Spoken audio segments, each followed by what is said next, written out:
And it's such a perfect day here in Finland. Kind of bright, warm springs here, so I'm definitely gonna be in the lab making some beats today. So yeah, I was trying to go out, but almost got attacked by a polar bear. So yeah, I'll be staying in the lab today, and I had some ideas and sounds and thoughts that I wanted to put into a beat. So let's make a quick beat today and take a look at some stuff. I wanted to start with something, and let me get the electric instrument, and let's do something today. Maybe you've seen me using this probability ARP before because it allows you to strum things. So let me add this. So it's an ARP, but it allows you to strum, and then strumming is like like this. So I want to start with this. And what's also nice about this is that you can change the scale. Maybe I want to go for like minor.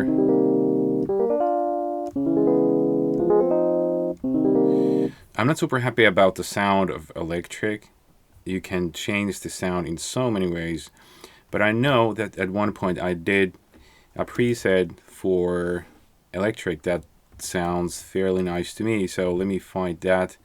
I had called it erodes the electric, so you can just drag it here and it gets replaced. It's pretty lush. I could probably put a reverb after that, so let's do just that. We get the hybrid reverb. Maybe a little.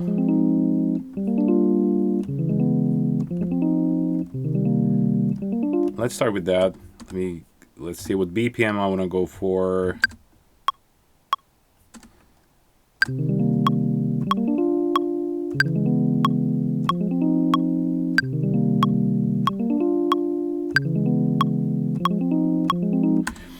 What I often do is I use this Midi Capture, so now that I played that and I think it came out okay, I'll just click that and you'll get the clip. So let's see what I got.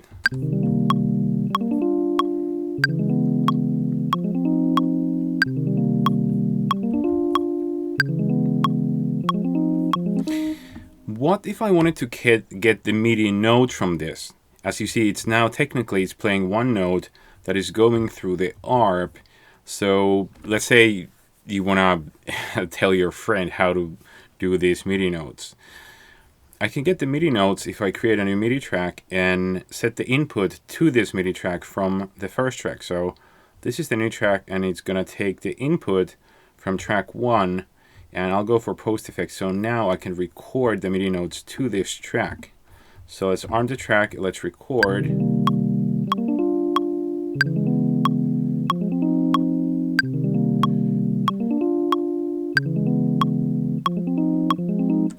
Okay, so now I have the actual notes here. So if I want to, I could now, for example, just put these notes to my original track and disable the ARP if I feel like it. Because I thought maybe I could invert the last chord here. Let me loop this part. So let's do this. So I'll loop this, and let's take a look at the last chord here. Let's play it here. You probably stretch these notes a little bit. Some of these are falling a little short. Let's do just this. Play this. What if I did, let me move this just a little bit. What if I invert the last chord? Sometimes this chord inversion is actually kind of nice. So if you click this here, let me loop the part.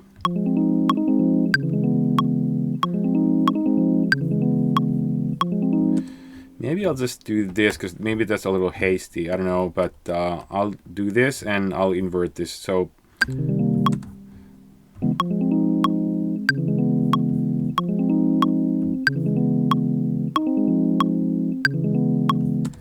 yeah, I think it's a decent starting point. So what will I need next? I'm going to need a beat, so let's go for a drum rack. So drum rack goes on track 2, and I picked some nice drum sounds from this DJ Numark pack, and it's this one. And one thing I sometimes use to sort of mark things for me for later use is this collections thing, because I found this snare and I thought it's pretty nice. I want to use it later on, so I gave this yellow color to this. So I know that this is something I want to use. So sometimes I just then remove this, because whatever silly reason, I often just don't use the same drum sounds again. So once I just remove it.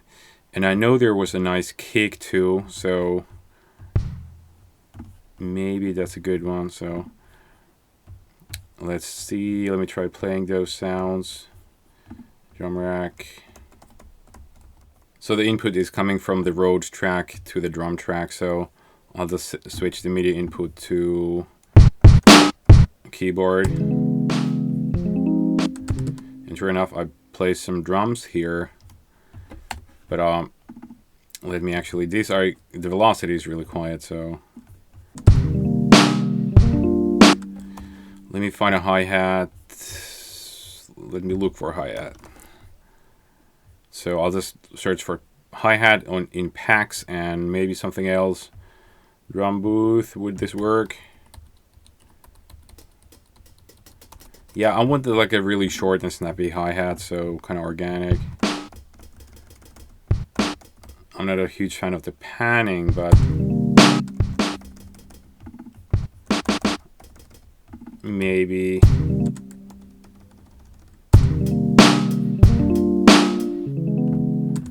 Yes. Yeah, I don't like pan drum sound, so I'm going to put on this hi-hat track.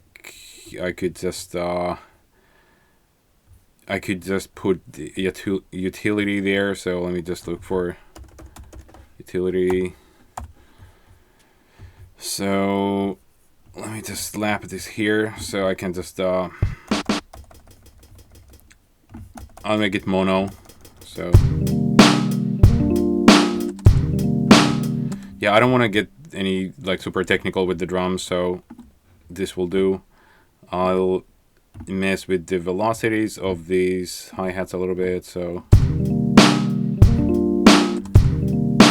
let me get the level up a little bit. Yes, I'll live with this. So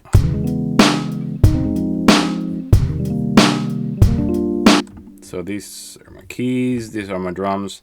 I'm gonna need a bass. One thing I like a lot about Ableton Live is saving clips of sounds that you like into the clips folder in your user library. So very recently I found a bass that I really like, and it's this.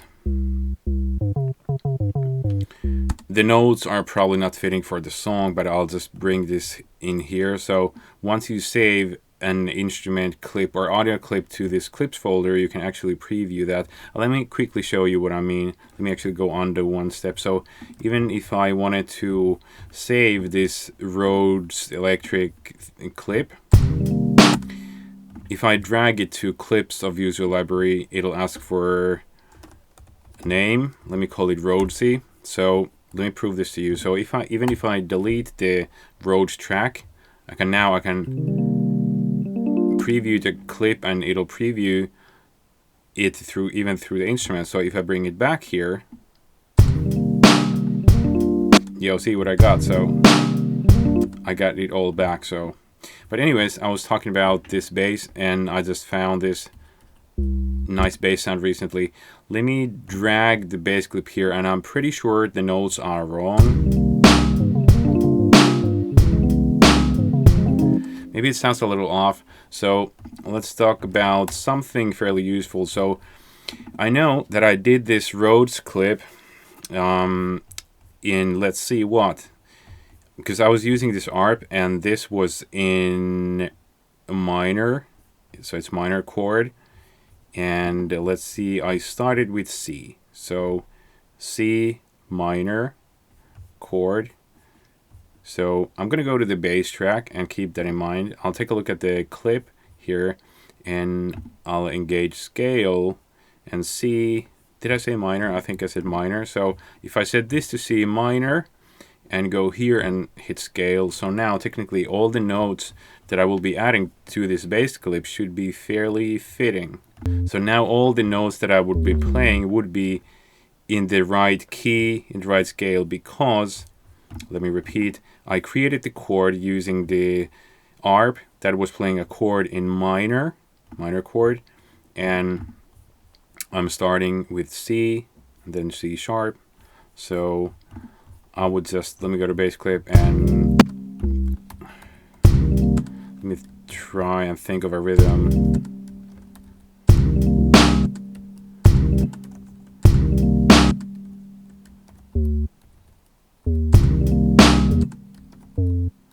Even this sounds...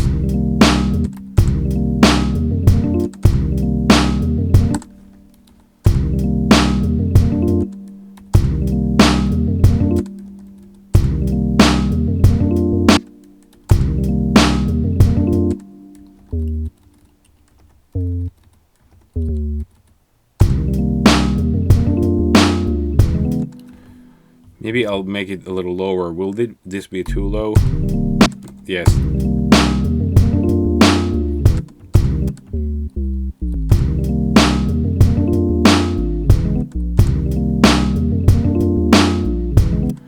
Let me make these notes a little shorter to make it a little nicer, because I think all of these are a little long.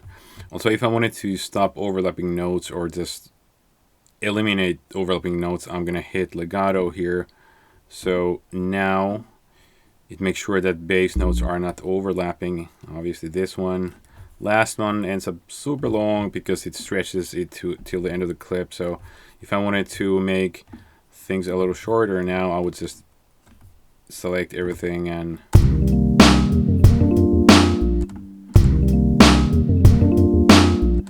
let's try duplicating this.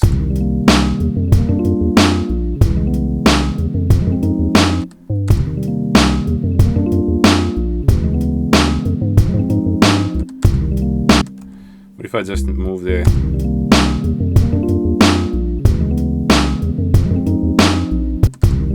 Maybe that'll work. Maybe it doesn't.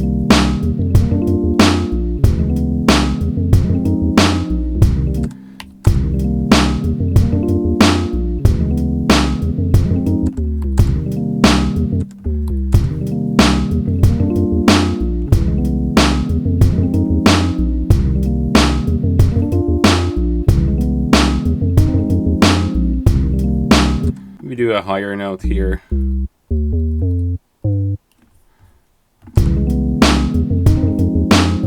Yeah, I'm pretty happy with that. I could, maybe I'm gonna add a little bit of, sometimes in drums, I like to keep my drums fairly dry, but sometimes I might use a little bit of delay. So you wanna keep it fairly dry.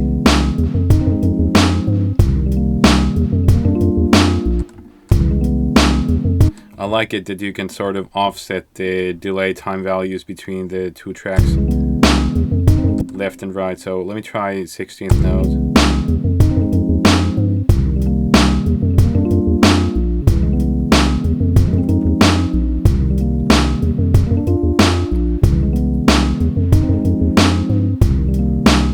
You see one thing, the delay sounds really distorted actually, and you see my signal is going super hot into it,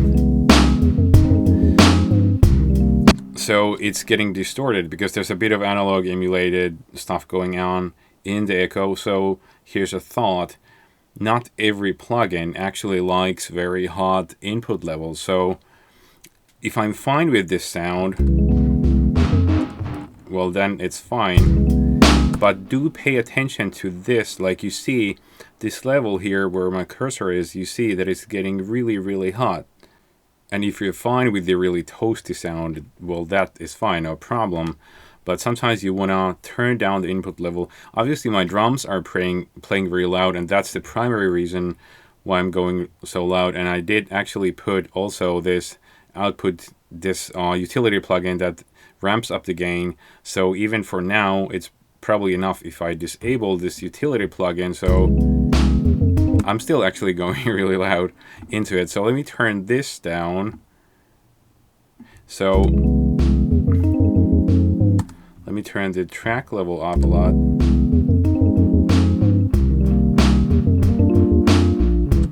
So basically some thoughts about gain staging. If you want to really be in the safe side of things, take a look at this vertical bar, and if you set the level to be somewhere halfway, like I'm roughly there now, that's a safe level in a nutshell. So the reason why this delay got really toasty was that I was feeding the signal into it really loud, and it does have some analog emulated action happening under the hood because it has these input drive parameters and features. So if your plugin is a totally digital plugin and it's not emulating anything remotely resembling analog input stage action, you're fine going as loud as you can and it doesn't hurt it. But as we did here, the signal got really, really burned. So it's good to not to fry your signal. I could probably now raise this level a little bit here. One more thing about this strumming before I forget. If you wanted to make this a little more humanized, if you wanted to make sure that not every chord plays exactly the same in terms of timing, as you see here, you could actually introduce a little bit of error into it. And this is a good point by a friend of mine that I introduced this strumming feature to. He said it's nice, but it's so computer sounding because every time the strumming comes out exactly the same. So I did think that there's many Max tools that allow you to introduce a bit of MIDI action in a way or another. And at one point I found this, it's called DENPA Humanizer. I'm sure you can still get it from maxforlive.com. And it's a MIDI tool, so let me put it here, or you can literally just double click and it'll get loaded into a relevant place. So what you can do with this is you can introduce a little bit of delay and also velocity variation, so I don't have to go to MIDI notes and just move them around like I sometimes do. So this can introduce a little bit of delay in the signal. So let me just crank this guy up and let's listen to if you can hear this.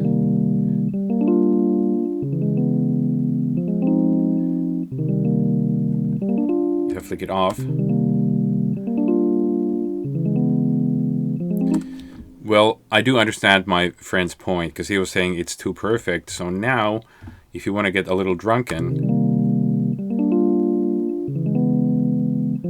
I do agree that it actually sounds better because it delays things. You could also use this on your drums. Obviously, my drums are super simple here, so it might not be super necessary. Sometimes especially when you do a lot of like 16th note action, it could be nice because when you do like a lot of really tight 16th note stuff, it starts to sound really unrealistic. You're gonna feel no human would play it like this. So you could use this on any track. So I would just drop it here on my drum track, and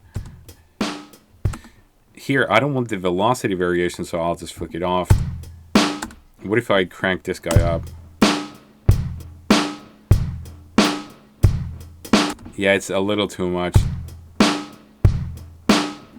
But definitely make good use of it because it's so nice. Because Ableton Live doesn't have a randomization feature. That's one of the questions that I get, like can I add randomization here? There is one other feature that you can use, and it's the groove feature. And here you have the clip groove. Let me do one more thing before going into that. I want to make my hi-hats 8th notes, so I'm getting a little more action. Okay, let me demonstrate. So if I wanted to put some human life into this, because now it definitely sounds way too stiff.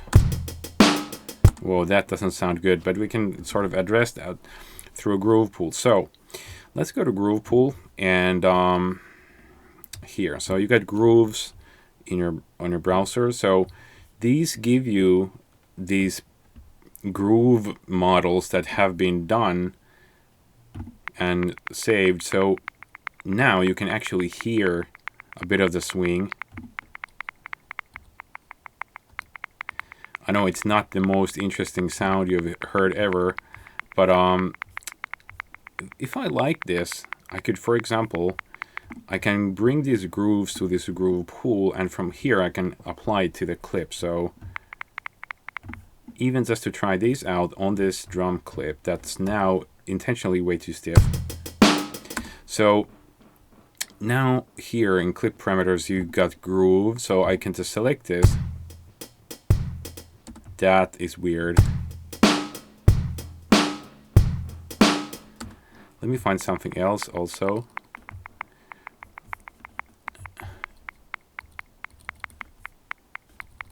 There's so many of these hip hop funky. Let me go for this. Let me change this once again.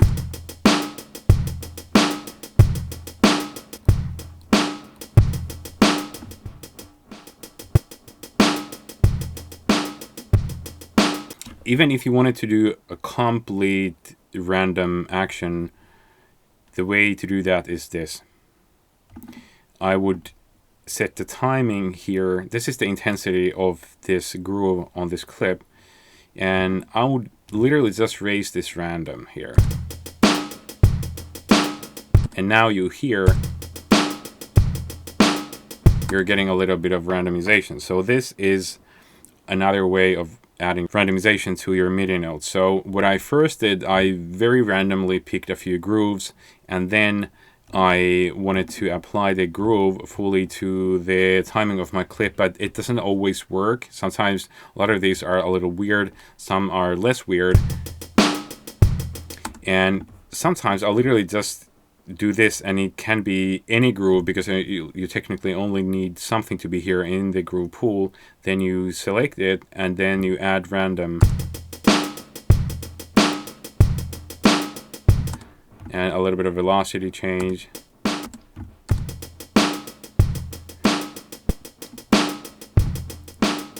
Sometimes it does take a bit of trial and error. If you want to print this to the clip, you can, and it's from this arrow. I'm not sure I'm a huge fan of how it sounds now, but just to let you know, if I now hit this arrow, the groove would actually be printed into the clip. So let me redo, undo, so you see that you actually get the notes of, or the result of this groove, and now the randomization is actually printed into the notes.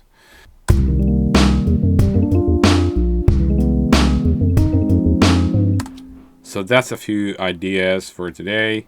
I hope it helps. Till the next time.